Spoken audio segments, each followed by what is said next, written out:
आप बैठिए, मैं खाना लगा देती हूँ। वो सब बाद में, पहले ये बता कि तूने वो गेहूं तो चबा लिए थे ना, जो मैं स्वामी जी से मंत्र पढ़वा कर लाया था। हाँ हाँ।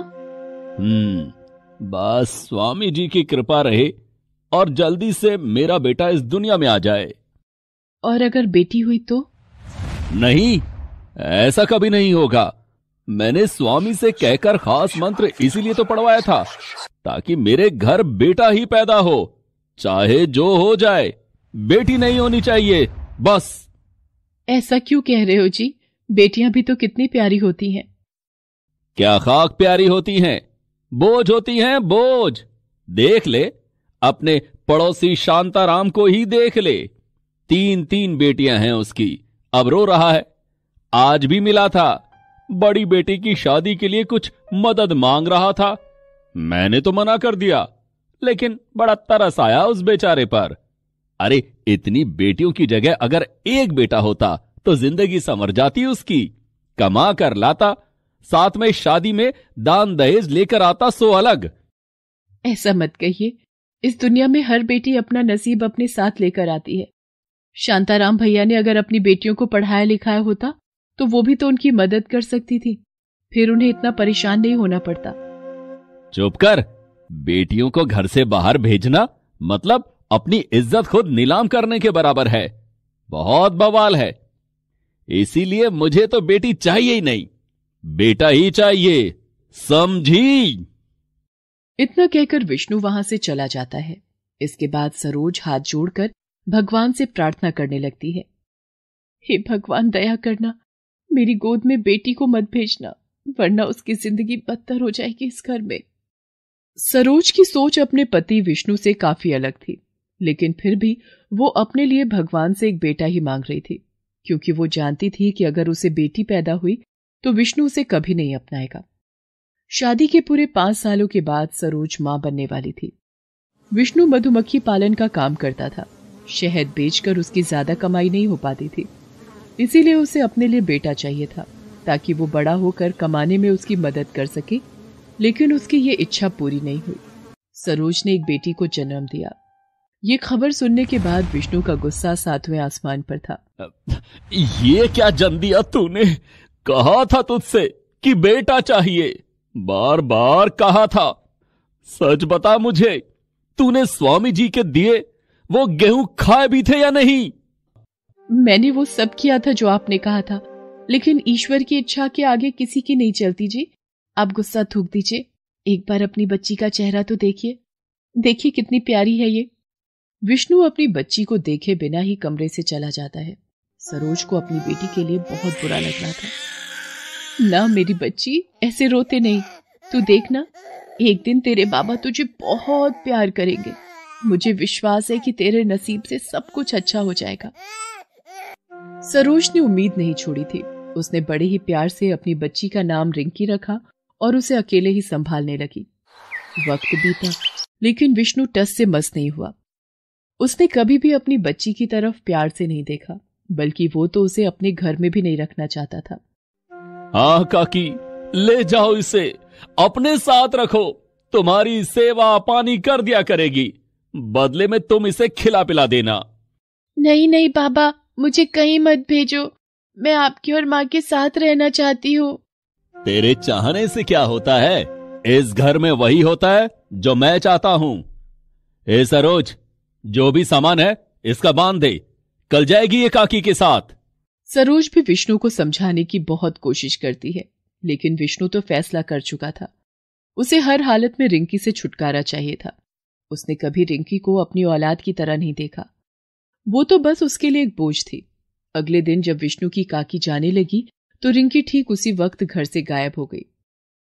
रिंकी का काफी इंतजार हुआ, फिर हार मानकर विष्णु की काकी रिंकी को बिना लिए ही वहां से चली गई। रिंकी घर के पीछे ही छिपकर बैठी थी। उसने जब काकी को जाते देखा तो चुपचाप बाहर निकली, लेकिन इस सब में गलती से वो उस बॉक्स से टकरा गई जिसमें काफी सारी मधुमक्खियां थी। वो बॉक्स जमीन पर गिर गया और सारी मधुमक्खियां इधर उधर उड़ने लगी। ये देखकर रिंकी बहुत घबरा गई। अरे नहीं, अब तो पापा बहुत गुस्सा करेंगे, क्या करूं? अभी घर जाना ठीक नहीं रहेगा। ये सोचकर रिंकी चुपचाप घर से बाहर निकल जाती है। वो देखती है कि सारी मधुमक्खियां एक खास दिशा में उड़ रही थी। रिंकी को जब कुछ नहीं सूझा तो वो उन्हीं मधुमक्खियों के पीछे चल दी। दूसरी तरफ जब विष्णु ने मधुमक्खियों के बॉक्स को गिरा हुआ और मधुमक्खियों को वहां से गायब देखा तो गुस्से में चिल्लाने लगा, देख ले सरोज, तेरी उस मनहूस औलाद ने क्या किया, सब बर्बाद कर दिया, पूरा बॉक्स गिरा दिया, सारा शहद जमीन पर फैल गया। कहां है वो, सामने लेकर आ मेरे, आज मैं उसे जिंदा नहीं छोड़ूंगा। नहीं, माफ कर दीजिए, बच्ची है वो, गलती हो गई उससे। गलती तो मुझसे हुई है, पैदा होते ही गला घोंट देना चाहिए था मुझे उसका, तो आज ये नुकसान नहीं उठाना पड़ता।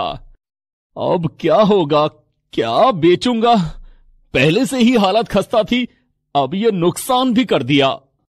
विष्णु रिंकी को हर तरफ ढूंढता है लेकिन वो उसे कहीं नहीं मिलती।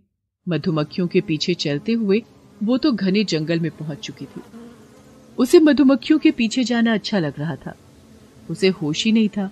फिर अचानक उसका पैर एक पत्थर से टकराया और वो जमीन पर गिरते गिरते बची। अरे ये मैं कहाँ आ गई? रिंकी घने जंगल में बनी एक गुफा में थी और अपने घर से बहुत दूर। उसे डर लग रहा था। वो वहां से निकलने की कोशिश करने लगी। तभी उसकी नजर गुफा की दीवारों पर पड़ी, जिस पर मधुमक्खियों के खूब सारे और काफी बड़े बड़े छत्ते लगे हुए थे। अरे, इतने सारे मधुमक्खियों के छत्ते, वो भी इतने बड़े बड़े, इनमें तो बहुत सारा शहद होगा। मुझे बाबा को इनके बारे में बताना चाहिए। ये सोचकर रिंकी वापस अपने घर की तरफ चल देती है। वो कुछ दूर ही पहुंची थी कि तभी उसे कुछ लोग दिखाई देते हैं। वो पति पत्नी थे, साथ में उनका बेटा भी उनके साथ था। आप लोग यहाँ क्या कर रहे हैं?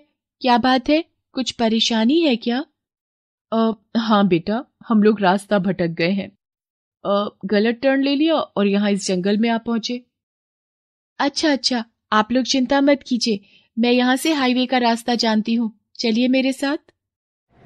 रिंकी उन लोगों की मदद करती है और उन्हें हाईवे तक पहुंचा देती है। और फिर, शुक्रिया बेटा, आज तुम न मिलती तो पता नहीं क्या होता। वैसे तुम यहाँ से कहाँ जाओगी? तुम्हारा घर कहाँ है? वो रहा मेरा घर, वो सामने। अच्छा, तो चलो, यहाँ तक आ ही गए हैं तो तुम्हें तुम्हारे घर तक पहुंचा कर आते हैं हम। इस बहाने तुम्हारे माता पिता से भी मुलाकात हो जाएगी। मालिनी और किशोर रिंकी के साथ उसके घर जाते हैं, जहां विष्णु पहले से ही गुस्से में बैठा था। वो रिंकी को देखते ही एक मोटा सा डंडा अपने हाथ में उठा लेता है और गुस्से से रिंकी की तरफ बढ़ने लगता है। आ गई तू, आज तुझे नहीं छोड़ूंगा। जो काम मुझे बहुत साल पहले करना चाहिए था वो आज करूंगा मैं। विष्णु उस मोटे डंडे को रिंकी के सिर पर मारने ही वाला था कि उससे पहले ही किशोर उसे रोक लेता है और विष्णु से डंडा छीनकर उसे दूर फेंक देता है। क्या कर रहे हो? दिमाग तो ठीक है तुम्हारा? अपनी बच्ची के साथ ऐसा कौन करता है? तुम लोग कौन हो और मुझे इसके साथ क्या करना है और क्या नहीं, ये मैं तय करूंगा, तुम लोग नहीं। नहीं, तुम भले ही इसके बाप हो, लेकिन फिर भी तुम इसे इस तरह से नहीं मार सकते, समझे? रुको तुम, मैं अभी पुलिस को बुलाती हूँ, अब वही तुम्हें समझाएगी कि तुम क्या कर सकते हो और क्या नहीं। मालिनी अपने फोन पर पुलिस का नंबर डायल करती, उससे पहले ही रिंकी ने उसे रोक लिया और रोते हुए बोली, नहीं, ऐसा मत कीजिए आंटी, ये मेरे बाबा है, इन्हें पुलिस को मत दीजिए, मैं इनसे बहुत प्यार करती हूँ। देखा तुमने, तुम्हारा खून होने के बाद भी कितना फर्क है इसमें और तुम में। रिंकी, तुम्हें इस आदमी के साथ रहने की कोई जरूरत नहीं, तुम हमारे साथ चलो, मैं तुम्हें अपना लूंगी, तुम मेरे साथ मेरी बेटी बनकर रहना। नहीं आंटी, मैं अपने बाबा को छोड़कर कहीं नहीं जाऊंगी। आप बहुत अच्छी आंटी, लेकिन फिर भी मैं अपना घर छोड़कर कहीं नहीं जाऊंगी। मुझे अपने बाबा की मदद करनी है। बाबा, मैंने जंगल में एक बड़ी सी गुफा देखी है जिसमें बहुत सारे मधुमक्खियों के छत्ते हैं। वहां इतना शहद है कि हम उसे बेचकर खूब पैसे कमा सकते हैं। फिर हमारी सारी मुश्किलें दूर हो जाएंगी। बाबा, चलिए, मैं आपको वहां लेकर चलती हूँ। रिंकी की मासूमियत देखकर वहां हर कोई हैरान था। इस बार खुद विष्णु भी। जिस बेटी को वो कुछ देर पहले जान से मारना चाहता था, वो एक बेटा बनकर उसका प्यार पाने के लिए हर पल कोशिश कर रही थी। विष्णु और सरोज रिंकी के साथ उस गुफा में गए। वहां का नजारा देखकर विष्णु की आंखों से आंसू बहने लगे। तूने सही कहा था सरोज, मेरी बेटी कोई बोझ नहीं है। वो तो बड़ी नसीब वाली है, तभी तो शहद का ये भंडार इसे मिला। काश ये सब मैं पहले समझ पाता। इतना कहकर विष्णु ने पहली बार रिंकी को अपने गले से लगा लिया। रिंकी को ये सब बहुत अच्छा लग रहा था, लेकिन सबसे ज्यादा खुश सरोज थी। आखिरकार रिंकी के नसीब के साथ साथ उसके भरोसे की भी तो जीत हुई थी।